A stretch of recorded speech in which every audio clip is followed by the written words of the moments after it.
What is going on, YouTube? It's your boy, the Chosen One, Jules Gotten In, and I'm back with another video. And this time I'm going to be talking about the life of Shun, Uruma, and the current events of Juujika No Rokunin, and how this manga has just blown me away, man. For such a new generation manga, and it only being 29 chapters in, I won't lie, it's slapping more than the shonen.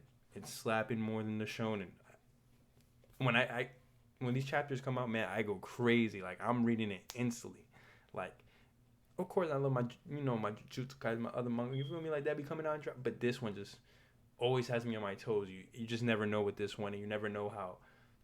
Even some of the side characters, how they gonna, like, what they're gonna do, how it's gonna blow up. But I ain't gonna do too much talking. It's been a long time. I know y'all missed the boy, but you already know what I'm gonna say. Let's drop the intro. I'm running through your mind even when you're on the road. And I'm gonna smoke this dope before I head out on my own. Surrounded by people, but I still feel like I'm alone. As you guys can see from the title of the video and from the intro, I'm gonna be talking about the life of Shun, Uruma, and the current events in Juujika No Rokunin. So let's get started. I mean, I think from the last video I kind of left off with the basics and the premise of the story and it's basically about to try to get you guys to read. And man, I've been showing hella love to the boy. Hella love to the boy in that first video, so I really greatly appreciate it. It's on pace to be my second most viewed video, and I'm freaking extremely blessed, man. I appreciate that. But let's just jump in. Let's talk. So let's talk Shun. Let's talk Shun Uruma first, and then I'll go to the current events, be a little bit brief on that, not too much into detail. But let's talk about Shun and how a lot of people misinterpret his character, and a lot of content creators kind of like, I don't say they're against his character, but per se don't understand, his side of things, and per se don't understand why he's so quote unquote sinister and a quote unquote evil in a sense, because he chose revenge. But let's just break it down from the beginning. So essentially we get introduced to the 5 bullies, which I have their names right here because I had to write it down. So we have Kuga, Madoka, Ushiro, and Sen, and then we have Sengoku. Sengoku, I don't know, because some people that do the translation say it's a girl, some people are saying it's a boy. I don't know. I don't really care, because if it's a girl, it's gonna make the story fire. It's gonna make the story even fire. It just is. Like, I don't know. In my opinion, it's gonna make it more fire if it is a boy.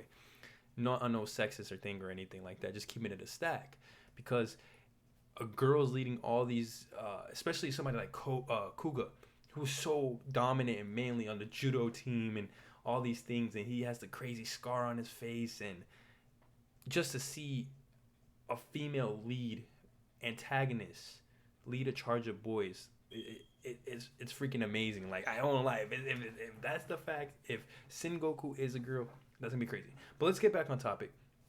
So we get introduced to the 5 bullies. Has bullied Shun since 10 years old, killed the man's family. Freaking Ushiro used to rape him pretty much essentially, and I don't want to get in trouble for YouTube, so I'm gonna say that word once, because there's a lot of that in this story, unfortunately. Freaking Sin freaking hit him with airsoft guns, and freaking Sengoku would freaking choke him out. Koga freaking beat him up. Madoka freaking do crazy stuff to him. So it's like, let's understand why this built up. Shun was essentially a very normal kid, very happy kid, very loving kid. He loved his little brother. He loved his mom and dad. He wasn't on that type of time when he was 10 years old in the beginning of the series.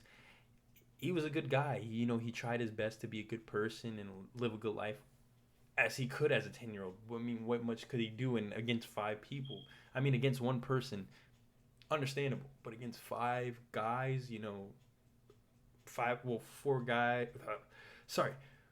4 guys and 1 girl, or 5 guys, we don't know yet, but you get the drift, right? So essentially, like, all that, and then he's getting bullied, and then he actually speaks up. He actually sticks up for him in a sense where he could. Told his parents had to move. Then for these bullies to end up causing an accident, then his brother not even dying, already having possible brain damage from the car accident, which would probably had him in the hospital for a little bit of time, and then he would have been good. But no, Sengoku took it the extra step and freaking bashed him with a rock over and over again, and he just wouldn't die. It's kind of one of those scenarios you hear on, like, those, like, snap freaking shows I used to watch with my mom and things like that, like, where they try to kill the person and they just wouldn't die. It's kind of one of those scenarios. So then Sengoku was just like, F it, I'm gonna set the car on fire. Set the car on fire.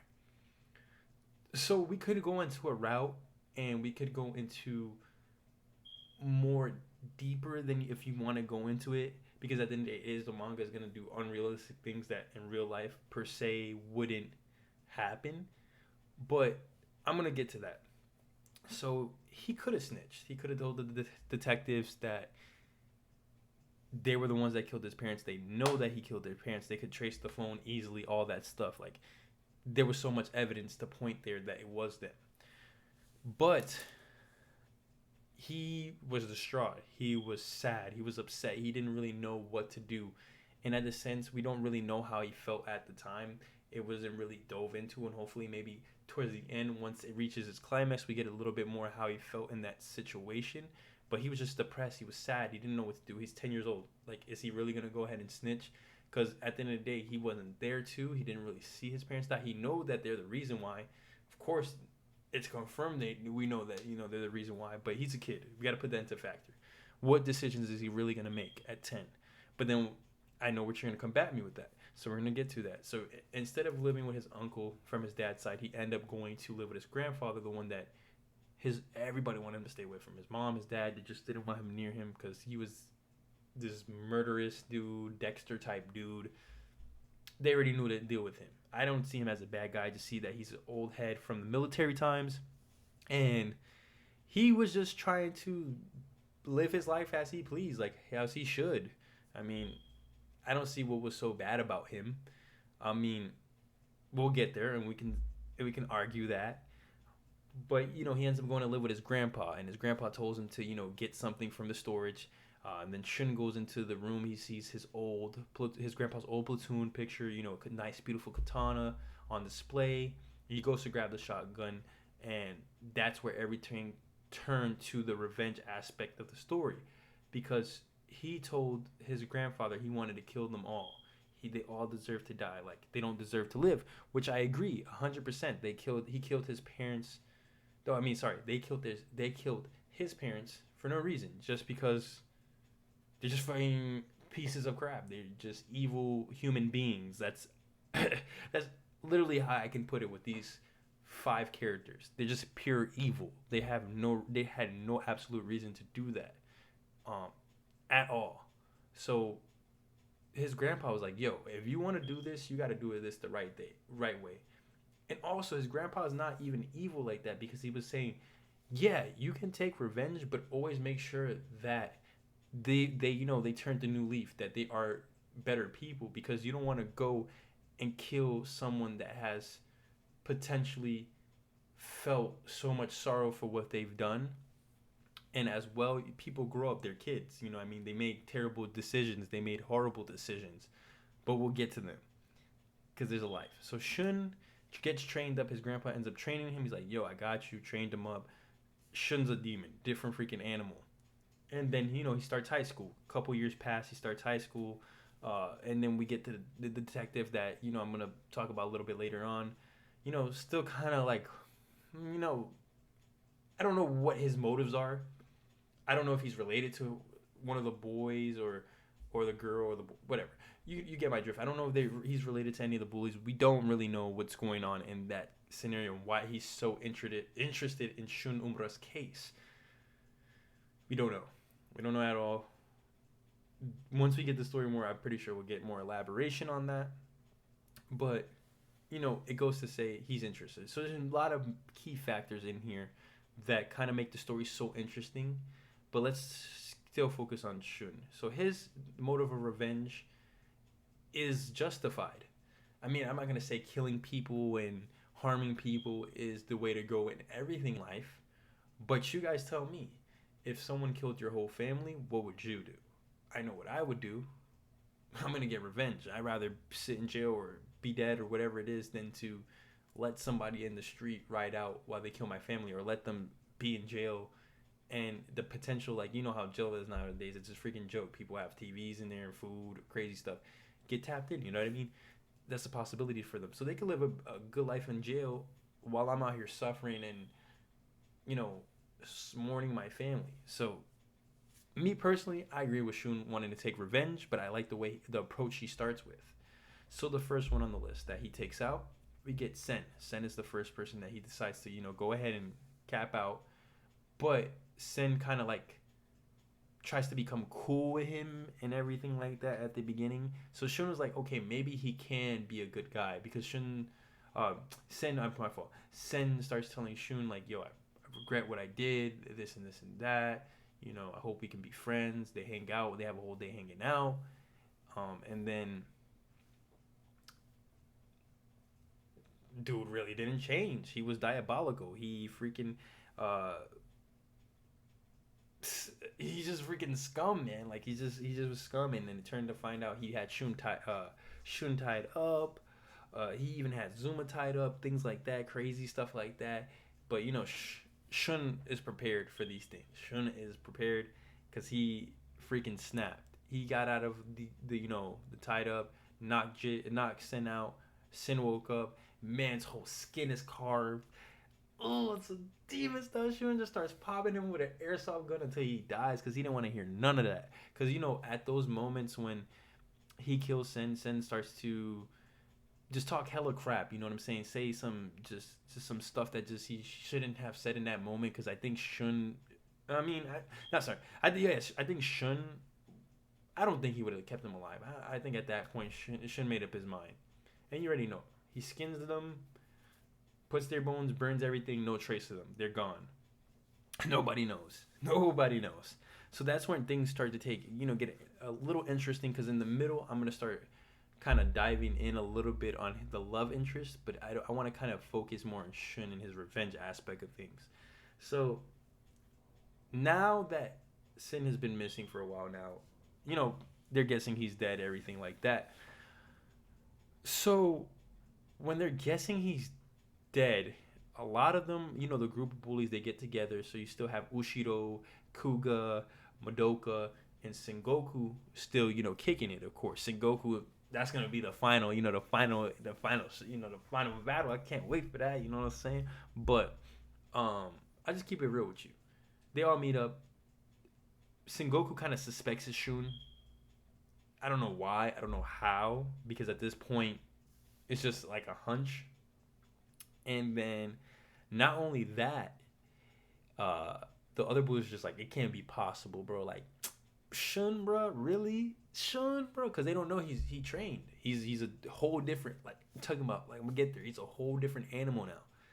He's not the little boy they known. He's not the little shy, timid, scared kid anymore. This man's on some demon time. His whole mind is different. The way he thinks is different. The way he feels is different.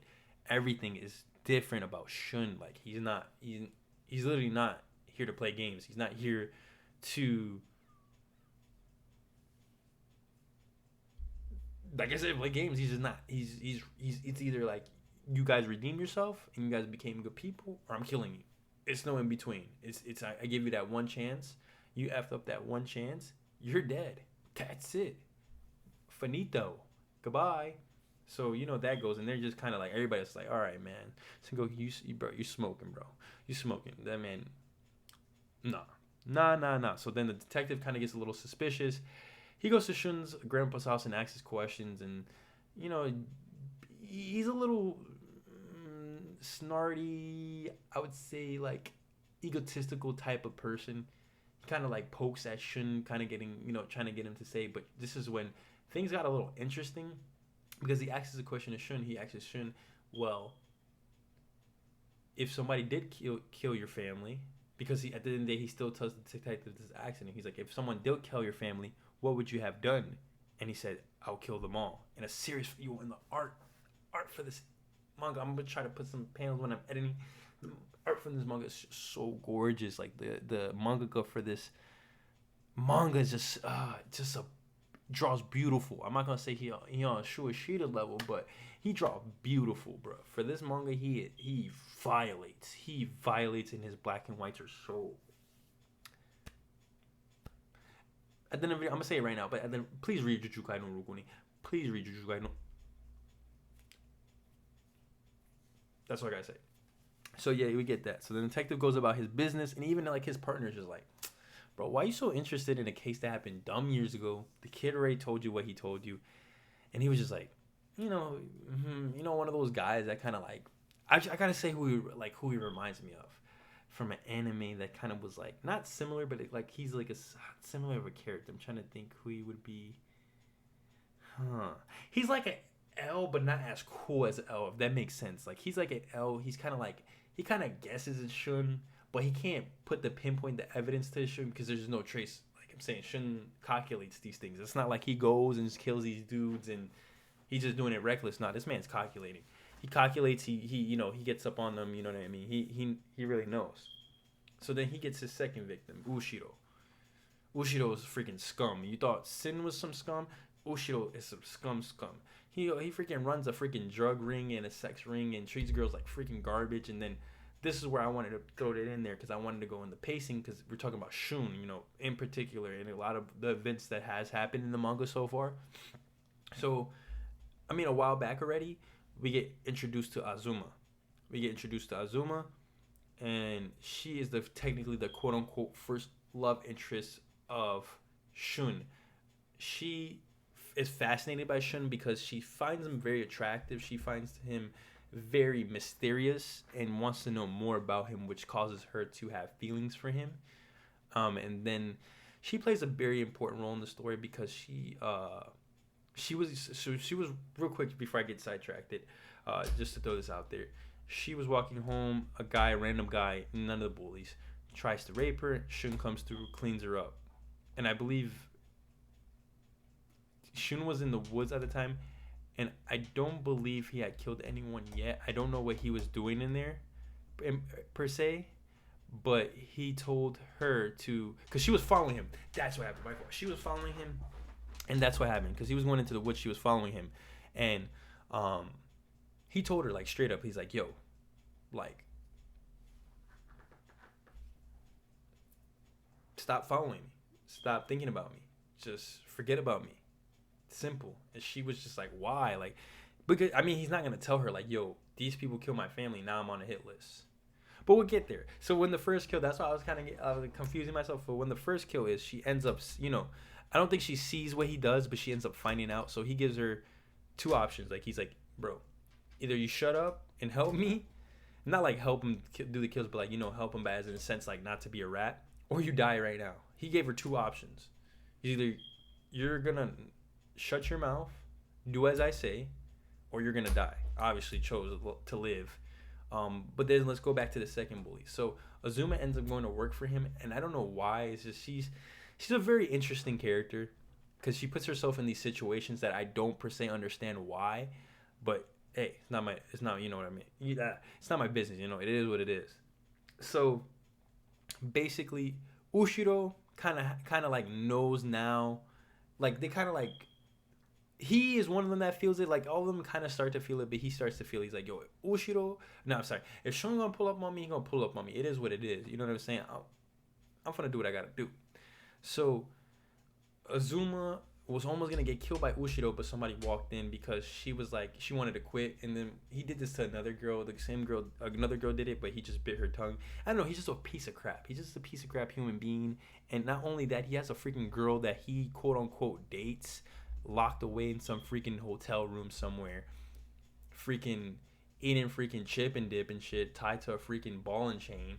And it's just so dope. This manga's just so sick. It just ups my mind up, but I can't stop enjoying it. I can't stop reading it because how good the story is. So let's get Ushiro. Let's break him down, and then we can move on for the rest of the story and like where it's at now, what's going on now. So let's break it down. So this is where Shun is on his second hit. So he's getting prepared to like do his thing, right? So then he gets Asuma. He kind of knows. So he calls up I guess he was the one that called up the sex ring or whatnot, and to order a girl. This man, Ushiro sends out Azuma to go. Azuma goes. She sees it with Shun. They get to talking, get to politicking. But Ushiro kind of has a feeling because he has like I don't know if he had a recorder or he had a voice it was either a video recorder or a voice recorder. I'm pretty sure it was a voice recorder, and he kind of like heard what they were talking about. So he sends like this big ugly dude that was some like, he used to just beat people up, rape girls, because he was just a bit, bro. He was dumb as hell, but he was just buff, like mad big as hell. So Shun and them get, they finish politicking right now. He tells her the plan, whatever. He's like, "Yo, I'm about to go pull up on Ushiro, bro. Like, stay here until I come back for you, or I tell you." Like, I don't know what he said in particular to her, like for like the final events. He's like, but yo, I'm about to pull up on you. Like it's time. Like I gotta get rid of him. I gotta bop him because now she's in the loop. She knows what's going on. And I don't think this was planned for her to work for him. It just kind of like happened. And like Shun is just calculated as hell. He gets the drop on them. Like he's calculated as hell. Like I said, everything is planned. Everything is strategic to the T. Like nothing when he goes to killing these people go unplanned. Like he knows what he's gonna do. Except for Sin. Sin was the first kill that he had that kind of was per se just fell right into his lap. He didn't really do much planning, but Ushido he did a lot of planning. So let's get there. So Ushido sends the big brawling dude. I forgot his name because he's just mad irrelevant, and I'll get to why. So Azuma's left in the room. The big guy was like, "Oh, can I play? Like, have fun with her, whatever." Like Ushido's like, "Yeah, whatever. Just don't kill her. Like, whatever. Just wait for for Shun, whatever." So he goes, and Azuma once again in an awkward spot. But guess who pulls up? My boy Shun. Shun pulls up, but he has like his biker helmet on because he doesn't want to get noticed. Of course, no, he doesn't want nobody to see who he is, bro. So he gets to fighting the big brawler guy. He's blocking stuff. Brawler guy's hitting dumb hard. He blocks. And this man's like, yo, I got to take this man out in one blow. If I don't take him out in one blow, bro, it's not going to be good for me. Because at the end of the day, like, yeah, I'm more of a strategic fighter. And I do have strength. But this man is like, I'm talking about like Hulk strong. Like strong. So Shun's like, bro, I'm going to use this one pressure point technique. It's over. He goes like this. Boom! Hits his shoulder blade. Breaks the whole dude's shoulder and arm. Oh my God, looks disgusting. He's just crying. The police pull up. And basically, that was it. Jit got arrested. Shun dipped. And Azuma's okay. So now Shun goes into Ushido's, little lair or whatever. Starts doing his thing, saying, clapping. And everybody's like, he's here. This man's man is just falling.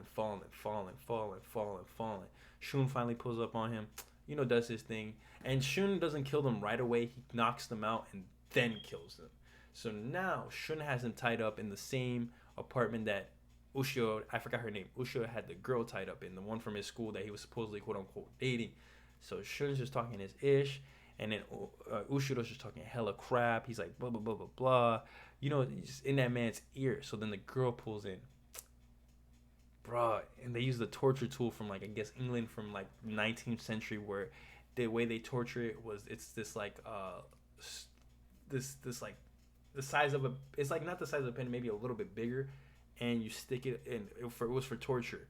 You stick it up a guy's pee hole, and once you stick it in, you push it, and like this like big blade comes out, and like you know how that goes. So Shawty was not playing. Shawty put it in there, school, because Shun didn't really get this kill. It was Shawty, and basically that's it for him. Ushio was gonna bleed out. The girl she said one thing, sliced her neck. She was done. I mean, what kind of normal life could she have at this point? She was gone for months and months. Everybody thought she was dead or missed. Like, just gone. Like, just gone. And then, basically, Ushio still, like, kind of has last, pretty much, and he's bleeding out. So, he goes, Umara, he's talking to Umara, and he's just, like, well, he wasn't really talking, per se. He was just kind of, like, going into flashbacks of him and his girl, and was just, like, thinking about, like, the good times they had, I guess, before he, like, really showed his true colors. And you kind of see him start feeling resentment and kind of seeing a life he could have had with her. And he was just, like, even himself, he's like, why am I feeling this way? Why do I feel this way? And he's like, he's just crying. He starts to cry, and Shun's like, bro, you can't have no feelings. And that was the first time I really saw Shun just on some demon stuff, like some real demon stuff, to see like somebody sit there and cry. But I mean, it's too late, bro. You did so much to Shun. You played a part. I mean, he didn't kill his family. Technically, it was, I believe, Madoka and Sengoku that were there, and those are the ones that technically killed his family. But he just doesn't care. Like, they all did stuff to him. He's not playing with these boys no more. He's definitely not playing with these boys no more. So let's put that into context, right? So he's not playing with these boys no more. Done. So Ushido gone. It's the same thing. Takes him to the woods. His grandpa's even kicking it with him this time. Skins him. Bones. Puts in fire. Gone. So then we get introduced to Kanemi.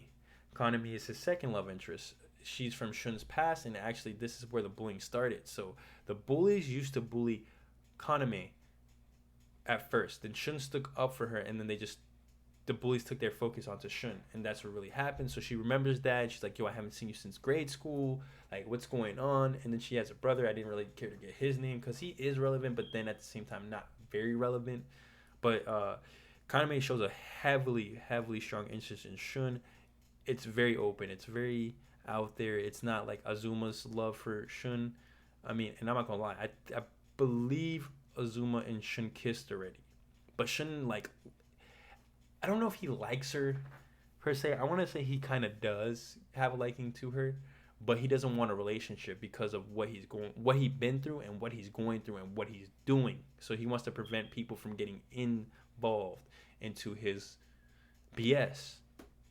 I mean, not really BS, but his revenge. You know, that's the whole premise of the story. That's the whole premise of what he's doing, is for revenge. So that's what makes Shun such a beautiful character, and why I don't understand why people kind of bash the revenge aspect of things, because it's not like he's dragging other people into his mess.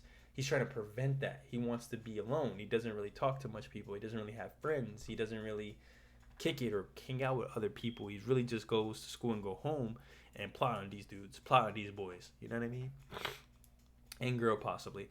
So, like, he just is in the right position to do things like this, because he doesn't per se bring a lot of outside people into the situation.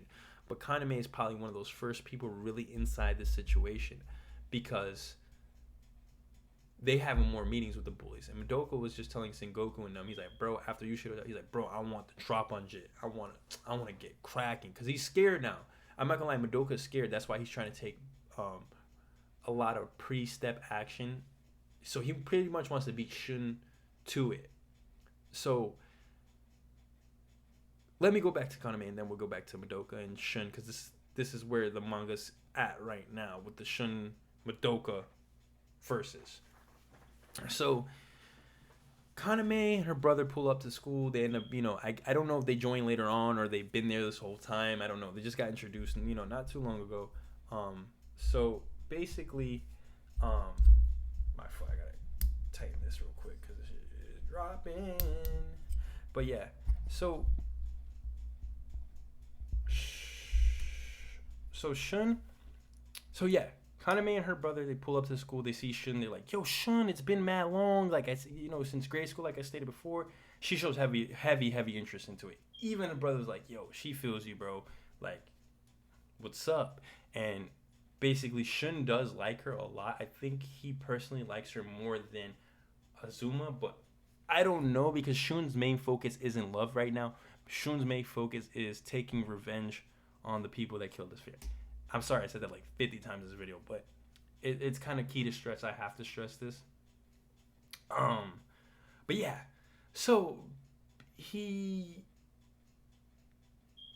doesn't really like love, but he does really like her because he remembers her, and he truly does like her. Like, it's crazy. I don't see him having this much interest into Azuma. But yeah, basically they have like a school play, and I'll get to like the Madoka stuff in a minute. They have school play. She becomes Juliet, Kaname, and Shuna becomes Romeo. I don't know how, like, it just happened. It kind of like they were kind of I don't want to say forced, but I think they were chosen or whatnot, whatever. I think they picked the class picked them to be the Romeo and Juliet, which was weird because Shun, like I said, he's quiet. He doesn't really talk to people. He's not an actor or like a very social person. So I mean, it is what it is. It's just like a little, like, slice of life kind of thing for the story, kind of like keep it a little bit light in there versus grim, but it's going to get grim where I'm going. So basically now in the current events, Madoka is the third one in line because he's the one that's taking the first action. So Shun and Madoka run into each other. And it's such a weird interaction because it's just like the first time we see the bullies, like, besides Ushido, because Shun came to Ushido. But with Sen, it wasn't like one of those kind of scenarios. Like, Madoka was on some demon stuff off the gate. He was just talking hella shit. And then what really got me is when he told Shun, he said, "Yo, I'm glad your parents died." Like, just ripping on his death, and he was like, Shun got serious. He's like, I forgot what I think he said he was gonna kill him. Most likely that's what he said. And then Madoka instantly feel intimidated because you can see in Shun's face and just his physique and his and the way he carries himself now, he's not playing. I mean, he knocked off two of Madoka's boys already. So Madoka kind of has a feeling that Shun is nothing to play with. So then let's go to the current events. What's happened in chapter 28 and 29? So Madoka takes action. He leaves a box of coffee that says drink this, and then we learned that he put mad bunch of crap in there, laxative stuff like that to make him all poop. And then basically when Shun was going through it on the stage, that's when he was going to take action. Did not go his way because in chapter 29, I mean, he kind of got one up on Shun right now, but we'll get there. So in chapter 29, Shun doesn't drink it. He's like, because everybody's like, it tastes like crap. So Shun looks at it, kind of sniffs it a little bit. Like, bro, and he reads it, and then the back of it is like a letter. Actually, let me pull that out, what that letter says. Hold on one second. I gotta go to chapter 29. Just like, let me stop. Because I want to tell you exactly what the letter says. So he flips the back of the letter that says, drink, like, this is drink these, and then the back of the letter says, it's fine if you admit I'm better than you. So, like, this man, Madoka, thinks he's better than him. So, Kaname has been missing most of the chapter because she ended up, in the beginning of the chapter, pulling up on him. And basically, she's like, what are you talking about? Because Jit is pretty much ratting on himself in the open. He's like, Shin Rakuwa, do you plan on interrupting me again? Oh, so it's not my fault. Not this. Where he says... There we go. So she was like, Madoka, what are you doing? Because, was it last chapter that they played it off? Let me take a look. Hold on one second. I'm folding on y'all in mid-video. So, let's see here. I think it was chapter 28. She finally pulled up on him. Chapter 28, because they were getting ready for the festival and everything. So everything was going smooth until the end of the chapter, and Madoka was going crazy. And Madoka was like, so he was like this. He was saying this. So he was like, and I'll enjoy Umura's performance from the audience because he's going to be, off of that. And he said, with this, I'm 100% guaranteed to take Umura down. He'll become a mess on stage. And he laughs, he chuckles, and he's like, then plan 2. I'll effing stab Umura while he's down and kill him. I don't know how he thought that was smart because there's mad people in the crowd. So he's finna just go up on stage and kill him. I didn't understand that. And he said, fair and square. He said, it's perfect. Madoka-kun, just now, what did you say? And this is Kaname speaking because Kaname pulls up on him. I don't know why she was there or she was just walking by or whatever it was. And then he goes to say, Shin Rakuwa. I don't know if that's her last name or that's her first name because I just call her Kaname. Kaname seen it. Madoka's glistening poisonous fangs. So yeah. So in chapter 29, like everybody's like looking for Kaname the whole chapter because they don't know where she was at and like what was going on, right?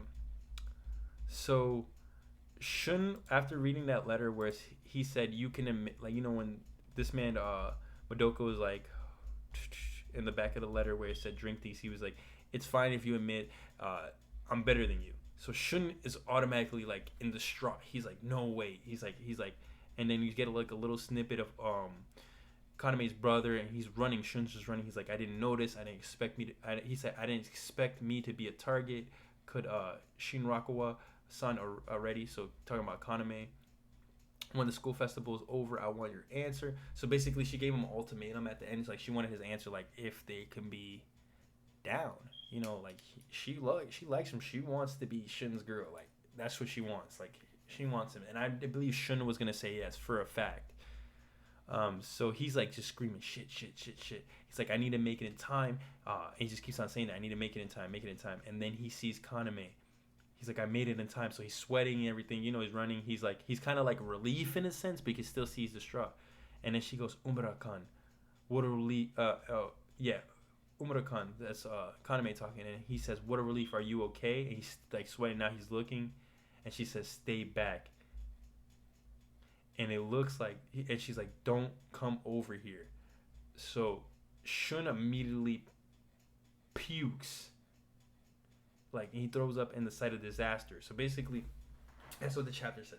So basically, at the end of the chapter, we already know. I don't want to say the R word again because I don't want this video to get taken down. So the R word happens again. So Madoka, does that too. Kaname, she's, done. Like, her mind is effed right now. She didn't deserve it. And it wasn't because Umura per se brung her into the mix. That's not the case at all. So that's why I said earlier that people would argue that he brings people into the mix. No, he didn't bring her in the mix. She was just in the wrong place in the wrong time and heard the wrong things and knows this guy. They know him all from elementary school, things like that. So that's where we're at with the story. Next chapter should be dropping any moment once they translate everything over.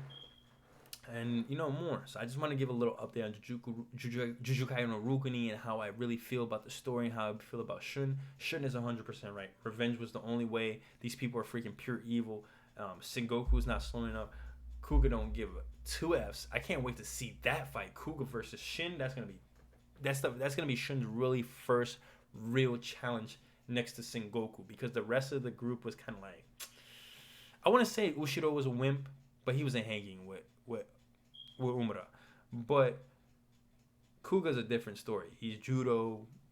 He's about that. Same for Sengoku. Sengoku comes from a karate family, martial arts family, whatever type of martial arts they do. They're locked in. They're tapped in. That's just a fact. They're a fact. Those are going to be very, very hard to get them to die. It's gonna be tough for him. So I can't wait to see what the next chapter in story and what Shun's gonna do to Madoka and how that's gonna move. But I 100% truly love Shun's character. It's very complex. He goes through a lot, and for a long time he just focused on his goal. But now you see him starting to make friends, having old friends, having love interests. So there's a lot of character development for Shun within the first 29 chapters on how he felt at the beginning to now, and now he's actually hanging out. And he even said it, like, in one of the chapters, they were all hanging out one night after, like, rehearsals. And he was like, I never really done stuff like this before. He's like, it feels good. He was even happy. And Shun's grown a lot. He's grown a lot in 29 chapters. He's still in the sight of his goal no matter what. Because when he was, in the beginning of 29, he was already saying, like, bro, I already got everything ready for that boy Madoka. So he's still going to accomplish his goal no matter what. But it's good to see that he's also has the side of him that he deserves. He always has deserved. So in my person, Shun Umbra is doing the right thing in this case scenario, because like I said, if somebody killed my family, I'll be on the same type of time. You know what I mean? He lost everything in a sense. All he has is grandpa. That's it. His brother's still in life support. You know what I mean? We don't know if he'll ever wake up, and hopefully he does, and hopefully it is a good ending. But what comes with revenge does come with a lot of consequences and karma. So I don't know how the story's gonna play out. I would love to see how it plays out, but I don't think it's gonna be a happy ending. I think these are this is one of these series like Jujutsu Kaisen type like Attack on Titan series, like where happy endings are just not realistic in these stories. Yeah. But if you guys like a video, make sure to drop me a like. This is my first super long video, so show some love. If you like some Juujika No Rokunin, if you want more Juujika No Rokunin content, if you want me to react to the chapters every week, make sure to drop that comment. And thank you guys for the first video showing hella love. Like I said, it's on its way to being my second most viewed video, because I don't count my first video as being highly viewed. But whatever, that's besides the point. If you want to join freaking Endgame, man, hit the subscribe button, man. It doesn't hurt. It's free. It just helps me grow. It helps me, want to push out more content, things like that. And I'm always going to push out more content because I'm just passionate about my anime and manga, especially series like these where I just freaking adore.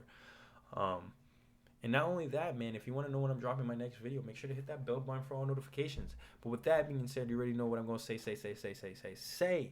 You guys have a blessed day, a blessed week, a blessed month, and a blessed year. And as always, guys, it's your boy, the chosen one, the nerd with the biggest chain, Jules got Nen, and I am out. Peace. Make sure to read that Juujika No Rokunin.